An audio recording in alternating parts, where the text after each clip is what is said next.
Students, I am Monica from Abhimanyu Career Point, and today I am here with lecture number 1 of your chapter Tissues, that is chapter number 6 of your class 9th. Students, in this chapter we'll be focusing on tissues. So firstly we need to understand about cells कि what are cells क्या होते हैं ना. आपने पिछला chapter जो 5th chapter है that was about cells. So cells are the smallest unit of us organism, any organism, the smallest unit of an organism, right? तो सेल का मतलब ही यही होता है that smallest unit.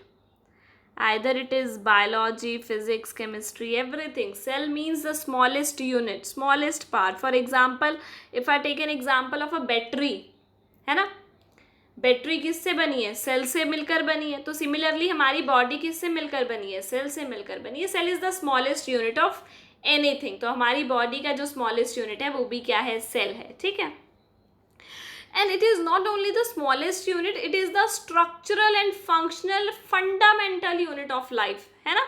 Chapter number 5 में, पिछले चैप्टर में हमने पढ़ा है that it is the fundamental unit of life, basic unit of life, सबसे ज़रूरी यूनिट ऑफ लाइफ यही है. इसी से हमारी पूरी की पूरी बॉडी बनी है. तो इसके अकॉर्डिंग देखिए, दो तरह के ऑर्गेनिज्म होते हैं. One is unicellular. दो तरह के ऑर्गेनिज्म होते हैं बेटा जी, unicellular, and the second one is multicellular. As the name indicate, आपको नाम से ही पता चल रहा है कि यूनी का मतलब क्या होता है? वन. सेल्यूलर मतलब सेल है, मतलब कोई ऐसे ऑर्गेनिज्म है जिसके अंदर सिर्फ एक ही सेल है. And the next category we have is multicellular, जिसमें बहुत सारे सेल्स हैं. ठीक है. So firstly let's understand what are unicellular and what are multicellular.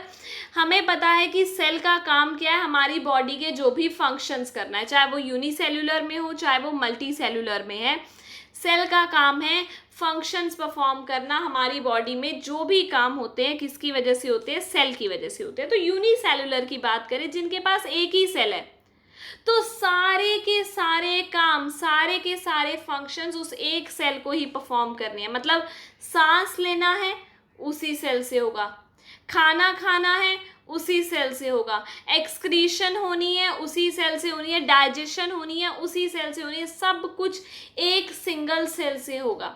All the functions will be performed by one single cell. These are unicellular organism, and I am taking the very common example of amoeba. You can see here, this is amoeba. So a bacterium, the food, he made a pseudopodia. Pseudopodia मतलब false feet, podia मतलब पैर, pseudo का मतलब है false, ऐसे झूठे से पैरों से उसने मुंह बना लिया अपना. and inhale, ingested the food, ingest कर लिया फूड को, अपने अंदर एक फूड वैक्यूल बना लिया, फिर उसको डाइजेस्ट कर लिया. डाइजेस्ट मतलब ब्रेक डाउन कर लिया, और जो एक्स्ट्रा था, जो वेस्ट मटेरियल था, उसको एक्सक्रीट कर दिया, इजेस्ट आउट कर दिया बॉडी से. राइट. तो ये पूरा का पूरा जो प्रोसेस है, ये पूरा का पूरा बच्चों जो प्रोसेस है, दैट इज कॉल्ड फेगोसाइटोसिस. ठीक है. उसमें उसने फूड खाया, डाइजेस्ट किया, उसका जो वेस्ट था वो एक्सक्रीट कर दिया. बट यू विल ऑब्जर्व कि ये सारा का सारा काम जो हुआ है एक सिंगल सेल से हुआ है. सो ये ही है हमारे unicellular organisms. They don't have any tissue, they just have a single cell. We will understand what is a tissue. So right now you just understand they just have one cell, no tissue, no organ, nothing. Clear? Let's focus on multicellular organisms now. Multicellular जिनके पास बहुत सारे cells है, like us, we have trillions of cells in our body. Clear? तो millions of cells are there which are specialized to carry out various functions. हमारे को ऐसा नहीं कि एक तरह का एक सेल है वो सारे फंक्शन बेचारा परफॉर्म कर रहे हैं, नहीं. अलग अलग काम करने के लिए अलग अलग तरह के सेल हैं. ठीक है. Like for depositing the fat we have fat cells, Like for transferring the message, we have nerve cells. Like for transferring oxygen, we have red blood cells. Right, for fighting with disease, to create the immunity, to make soldiers to fight against diseases, we have white blood cells. So we have different types of cells. I've just taken name of few cells, but there are many cells which are used for different sort of functions.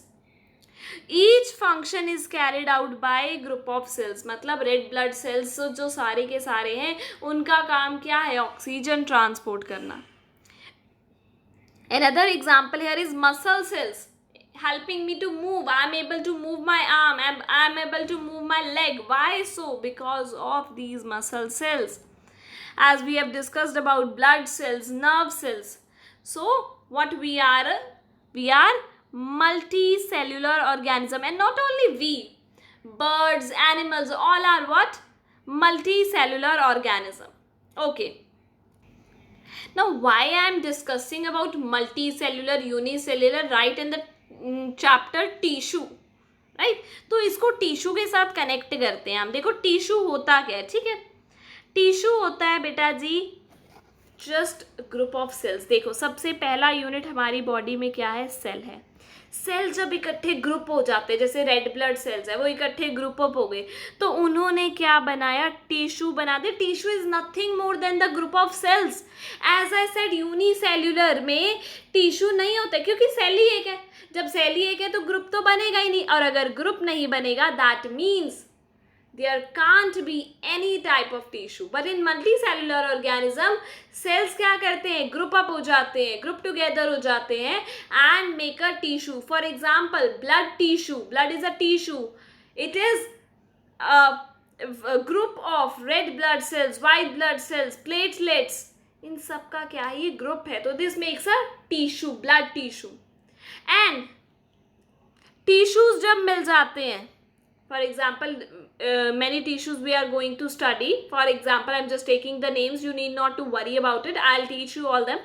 For example, my skin, that is epithelial tissue.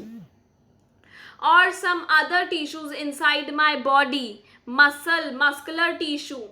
All these group together in various functions. My muscle inside is formed by muscle cells, as well as muscle tissue, as well as the epithelial tissue. Epithelial is the skin, not only the outer skin which we can see.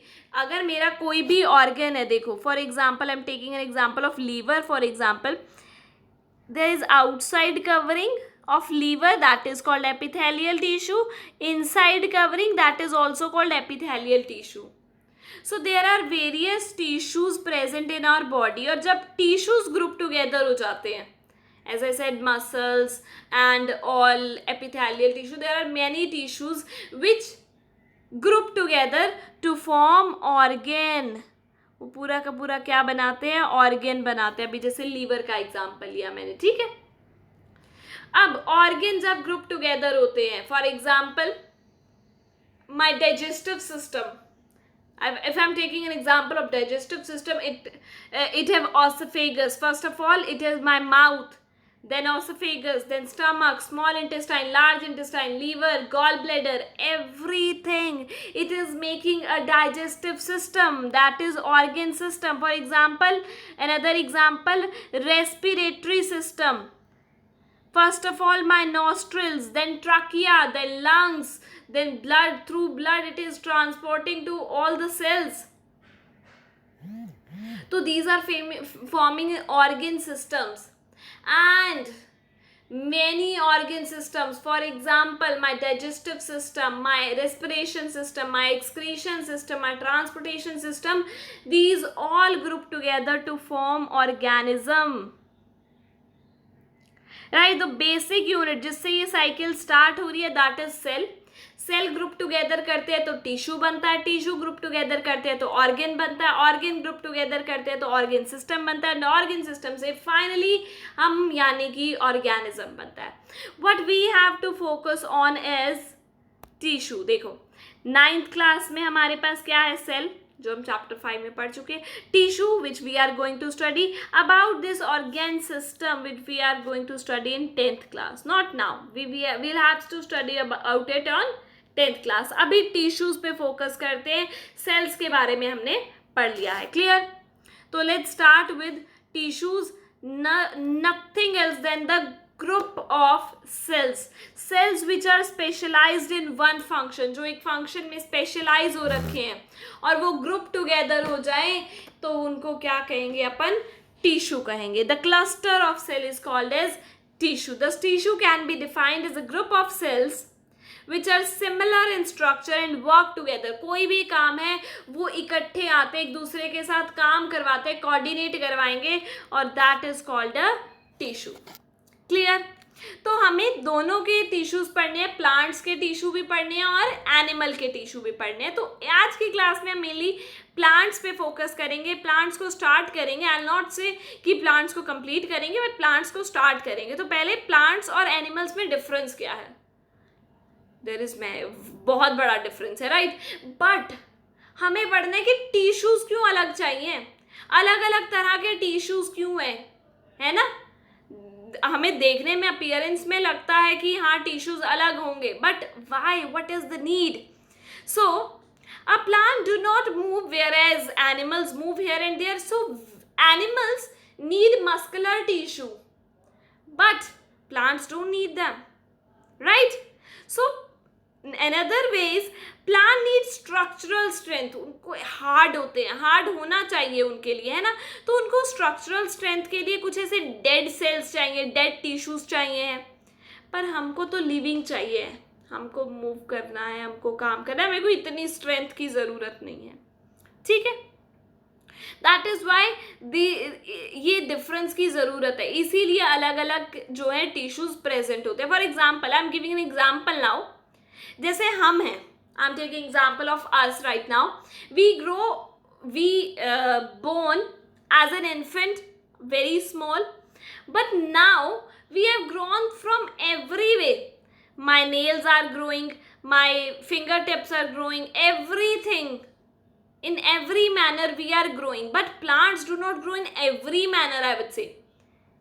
Plants ऐसा नहीं कि हर जगह से grow कर रहे हैं. No no no no, there are specific regions, certain regions जहाँ पे प्लांट क्या कर सकते हैं? ग्रो कर सकते हैं. Plants grow in certain regions. Clear? So इसीलिए उनके पास दो तरह के टिश्यू होते हैं. एक तो मेरिस्टेमेटिक टिश्यू जो ग्रोथ के लिए जो ग्रोथ करवाते हैं. जहाँ जहाँ पर मेरिस्टेमेटिक टिश्यू होगा सिर्फ वहीं वहीं ग्रोथ होगी और कहीं नहीं होगी. हाँ, जबकि हमारे हर जगह ग्रोथ होती है, कोई मेरिस्टेमेटिक वाला चक्कर नहीं होता. लेकिन प्लांट्स के पास ये मेरिस्टेमेटिक टिश्यू का मतलब ही क्या है? ग्रोइंग टिश्यू है. तो जहाँ जहाँ पर मेरिस्टेमेटिक टिश्यू प्रेजेंट होते हैं सिर्फ वहीं ग्रोथ होती है और कहीं ग्रोथ नहीं होती है. ठीक है? तो this is a very huge difference between plants versus animals. That plants have meristematic tissue, they can grow only at certain places, certain positions, whereas animals can grow from anywhere, everywhere. Clear? So they have meristematic tissues which will grow from certain places and then other are permanent tissues जो grow नहीं करते हैं. ऐसा थोड़ी उनको हर जगह ही meristematic tissue है. कुछ कुछ पॉइंट्स है, कुछ कुछ पोजीशन है जहाँ पर मेरिस्टेमेटिक है, वहीं वहीं ग्रोथ हो सकती है. बाकी जगह पर फिर कौन सा टिश्यू है? परमानेंट टिश्यू जहाँ पे कोई ग्रोथ नहीं होती है, where no growth take place. Clear? So let's study about meristematic tissue की मेरिस्टेमेटिक टिश्यू क्या होता है. ठीक है? That is also called growing tissue, where growth in plant occur. So growth in plant occur it's certain specific regions. कुछ कुछ regions हैं जहाँ पर होती है. और ग्रोथ होती कैसे? आप देखो, now again I am taking an example of mine. When in the reproduction, you might have studied in the previous class how reproduction happens. A male zygote and a female zygote combine करते हैं, fuse करते हैं एक दूसरे से और एक egg बनता है, राइट? zygote बनता है जिससे हम बने हैं, राइट? तो at that time we might be just one single cell at that time. And now I am saying I have trillion of cells in my body. How is this possible? At that time I was just a cell, one single cell, and now I have trillions of cells. How this happened? This happens by a very important process that is called cell division. Clear? How it happens? Like this is my one cell, this one, this one cell, it divided into two other cells, two daughter cells. Now these two daughter cells further get divided into two daughter cells, and these two, that is 4 daughter cells, further divide into two daughter cells. This is how the growth number are increasing. This is how number of cells are increasing. This is how growth occurs in our body और anyone's body. किसी की भी body में growth होती है तो वो इसी वजह से होती है. तो मेरिस्टेमेटिक टिश्यू में ग्रोथ हो रही है. मेरिस्टेमेटिक टिश्यू ग्रो कर कैसे रहे हैं? By the process of cell division. So we are clear that plants में जो सेल डिवीजन होती है वो कुछ पर्टिकुलर रीजन्स में ही होती है, पर्टिकुलर प्लेसेस में ही होती है जहां पर मेरिस्टेमेटिक टिश्यू है, और जहां पर परमानेंट है, परमानेंट तो मतलब फिक्स हो गया, वहां तो सेल डिवीजन होगी नहीं. सेल डिवीजन नहीं होगी तो वहां पर ग्रोथ भी नहीं होगी. Clear? So we can say कि ग्रोथ जो वहीं पर होगी जहां पर सेल डिवीजन होगी, जहां पर मेरिस्टेमेटिक टिश्यू जो कि क्या हो सकता है? डिवाइड हो सकता है. Right? So there are certain regions where meristematic tissue is present. Clear? So meristematic tissue की कुछ प्रॉपर्टीज हैं. इनकी जो सेल वॉल होती है, we know plant tissue, plant जो सेल होते हैं, it plant tissue is a group of plant cells ना. प्लांट सेल्स में सेल वॉल होती है, वी नो दैट. तो मेरिस्टेमेटिक टिश्यू की जो सेल वॉल होती है वो बहुत थिन होती है, पतली सी होती है बिल्कुल. वाई सो? ऑब्वियसली देखो, इनको फ्लेक्सिबिलिटी थोड़ी चाहिए ताकि ये इजीली डिवाइड हो सके. अगर ये बाहर से एकदम हार्ड होंगे, थिक सी सेल वॉल होगी, तो will they be able to divide? Not so easily. So that is why they have thin cell wall. Very important point. ठीक है? सेकेंड पॉइंट हियर इज इनका साइटोप्लाज्म काफी ज्यादा होता है. इनमें साइटोप्लाज्म डेंस होता है. ऑब्वियसली देखो, फटाफट इन्हें डिवाइड होना है, तो साइटोप्लाज्म याद करो, cytoplasm is the fluid present inside the cell. Cell के अंदर जो फ्लूइड प्रेजेंट है. क्लियर? अब इनको एक सेल को 2 में डिवाइड होना है, 2 को आगे 4 में होना है, 4 को आगे 8 में होना है, तो साइटोप्लाज्म तो काफी ज्यादा चाहिए, तभी तो डिवीजन होगी, तभी तो सारे सेल्स में साइटोप्लाज्म पहुंचेगा. That is why they need high amount of cytoplasm, a dense cytoplasm. ठीक है? These 2 points are clear. Now the third point important for meristematic tissue, vacuoles नहीं होने चाहिए या फिर बहुत कम होने चाहिए. They lack vacuoles. Meristematic tissue lacks vacuoles. Now what are vacuoles? Which are used for the storage, either amino acids, proteins, जो भी storage होनी होती है वो vacuoles में होती है. Clear? Now they lack. There is a reason, very important reason. एक तो देखो, अगर सेल की काफी ज्यादा जगह ये ऑक्यूपाई कर लेंगे, वैक्यूल्स बड़े बड़े, आपने देखा है कि जनरली प्लांट सेल्स के अंदर वैक्यूल बहुत बड़ा होता है, इवन कि न्यूक्लियस भी साइड में हो जाता है. बट इन दिस केस अगर इतना बड़ा वैक्यूल होगा तो साइटोप्लाज्म को जगह ही नहीं मिलेगी, साइटोप्लाज्म कम पड़ेगा. राइट? सेकेंड थिंग, आपको पता है वैक्यूल सेल को हार्ड बनाता है, टर्जिडिटी एंड रिजिडिटी देता है ना. बट अगर सेल हार्ड हो जाएगा, how will it be divide? But we need cell division. That is why we don't need vacuoles. We don't need our cell to be hard. If our cell become turgid and rigid, it will not be able to divide. So very important 3 point. Thin cell walls, so it can divide easily. Cytoplasm should be dense. Amount of cytoplasm should be high so that it can be divided into further cells. Vacuoles should be low. Lack of vacuoles should be there so that enough cytoplasm could be there in the cell, and lowest turgidity and rigidity, so the flexibility of cell increases. Clear? So these are the three conditions for a meristematic cell, meristematic tissue, cells of a meristematic tissue. Clear? तो ये जो तीन positions होती है, as I said कि कुछ certain positions पर ही ये मेरिस्टेमेटिक टिश्यू जो है प्रेजेंट होता है. So these three positions, these three parts of plant are, first is apical meristem. Meristem कहाँ कहाँ पर प्रेजेंट है? एपिकल पोजीशन में, and that is called apical meristem. Second we have is lateral meristem, जो lateral position पे present है. And the third last one is intercalary meristem, जो intercalary position पर प्रेजेंट है. Let's discuss one by one. Apical meristem, here intercalary meristem here and lateral meristem here. These are very simple. You can easily see the image, right? Apical, ये हमने पढ़ लिया कि cytoplasm कैसा होना चाहिए, सेल वॉल कैसी होनी चाहिए, लेस वैक्यूल्स होने चाहिए. वैक्यूल कम होगा तो आपको पता है न्यूक्लियस थोड़ा प्रोमिनेंट होगा, right? It we have discussed about it.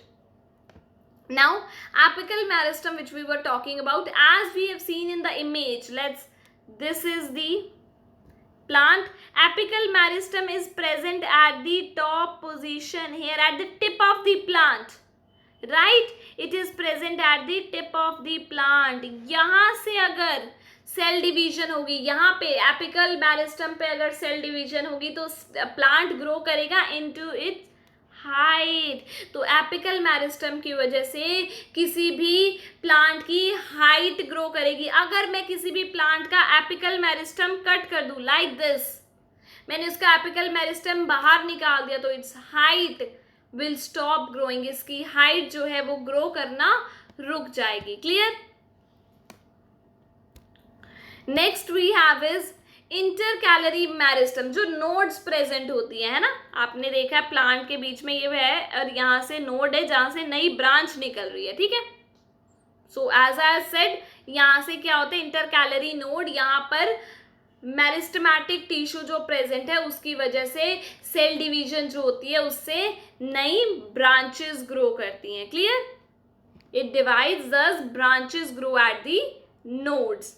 Clear? So one very common question came from here, that what if we have a sugar cane? Clear? Something like ऐसा सा sugar cane होता है, ठीक है. अगर मैं इसका ऊपर से एपिकल मेरिस्टम कट कर दूं, अगर मैं इसका एपिकल मेरिस्टम कट कर दूं, टॉप वाला पार्ट कट कर दूं, तो क्या इसकी हाइट ग्रो करेगी? एक्चुअल में तो आपके माइंड में आएगा कि नहीं ग्रो करेगी, है ना.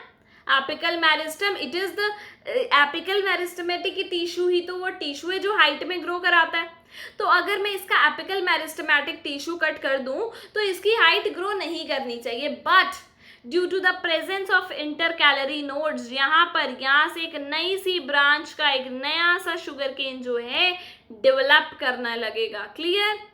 So its growth do not stop because of presence of intercalary nodes. Clear?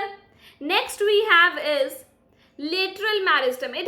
You can see in the picture, it is present right here. It increases the girth, or I would say breadth of the plant. उसको width बढ़ाता है plant की, यहाँ पे cell division करवा के. Clear? I hope this might be clear to you. Very easy. Apical meristem present at the tip of the plant. Intercalary nodes present at the intercalary nodes. Intercalary meristem present at the nodes, which helps in growth of new branches. And lateral meristem, which helps in increasing girth of the plant or width of the plant, breadth of the plant. Clear? Next, last we have an example is this activity. What I have done is, in one jar I have cut the roots. ठीक है, एक में मैंने apical meristem cut कर दिया है, एक में नहीं करा है. मान लो मैंने इसमें सेकेंड जार में एपिकल मेरिस्टम कट कर दिया, नो एपिकल मेरिस्टम.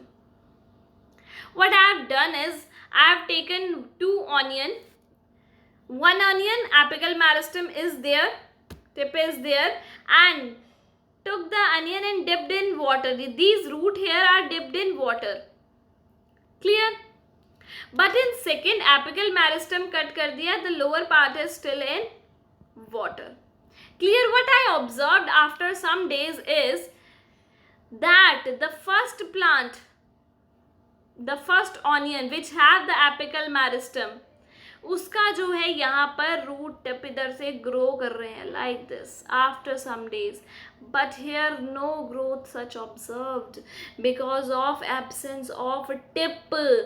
टिप वाला जो मेरिस्टम है, टिप वाला जो टिश्यू है, जो ग्रोथ वाला टिश्यू है, वो तो कट कर दिया, एपिकल मेरिस्टम तो कट कर दिया. So how it will grow? So it will not grow. तो हमें याद रखना है, if apical meristematic tissue of any plant is cut, its height will not grow.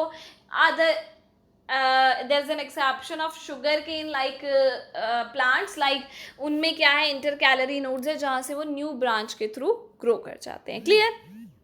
So I hope ये सारे आपको बहुत सिंपल्स है, बहुत सिंपल है ये. इसके आगे permanent tissue which are a bit not so a bit difficult than this, but these three are very easy. I hope ये आपको क्लियर हो गया होगा. अगर बच्चों कोई भी डाउट है, you can write down in the comment section below and I will definitely take those doubts in my next session. So आगे की क्लास में हम परमानेंट टिश्यू के बारे में स्टडी करेंगे और एक पिक्चर से समझेंगे कि कहाँ कहाँ पर कौन कौन से हमारे टिश्यूज़ प्रेजेंट है. क्लियर? Thank you.